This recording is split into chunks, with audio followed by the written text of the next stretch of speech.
Hi, అందరూ బాగున్నారా? నేను శ్రీ హ్యాపీ ఛానల్కి స్వాగతం. మీ అందరికి నమస్కారం. అయితే అబుల్ ఫదీర్ అనే డాక్టర్ గారు ఉండేవారు మలేషియాలో.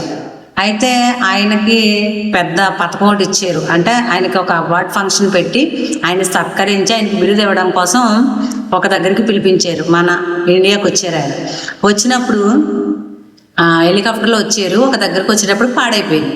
కరెక్ట్గా రేపు మార్నింగ్ 7 గంటలకు అక్కడికి వెళ్ళాలి ఆయన. అయితే ఆగిపోయింది కదా, ఇంకా దగ్గరలో ఎక్కడైనా స్టే చేద్దామని చుట్టుపక్కల చూస్తుంటే ఒక ఇల్లు కనిపించింది. ఆ ఇంటి దగ్గరకు వచ్చి, ఇలా మేము ఎక్కడికో వెళ్తున్నామమ్మా, మాకు అక్కడ అవార్డు వస్తుంది, అయితే ఇలా పాడైపోయింది, ఉండడానికి కొంచెం చోటు ఇవ్వమంటే ఆవిడ ఇచ్చారు. మా ఇంట్లో ఒక రూమ్ ఉందో ఉండమని చెప్పారు.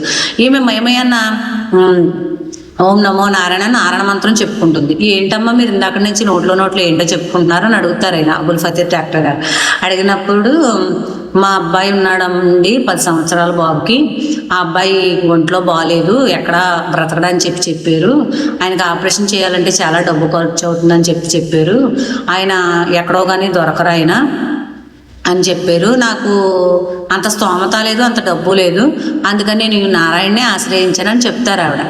అప్పుడు ఆయన పేరేంటి అన్నారంటే అబుల్ ఫదీర్ అని చెప్పి, ఆయన మలేషియాలో ఉంటారని చెప్పారు. అది నేనేనమ్మా అన్నారు ఆయన. అన్నప్పుడు ఆశ్చర్యపోయి ఆ బాబు దగ్గరికి వెళ్ళి ఆయనకి ఆ బాబుకు వైద్యం చేసి బ్రతికిస్తారు.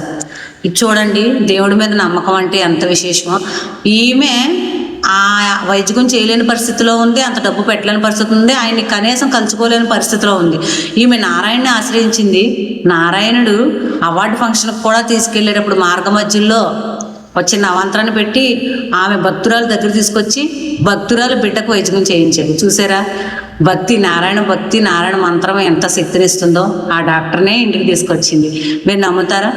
నేను చెప్పింది సత్యం అనిపిస్తే కనుక నారాయణ మంత్రం అంత గొప్పది అనిపిస్తే మై హ్యాపీ ఛానల్ లైక్ చేయండి, షేర్ చేయండి.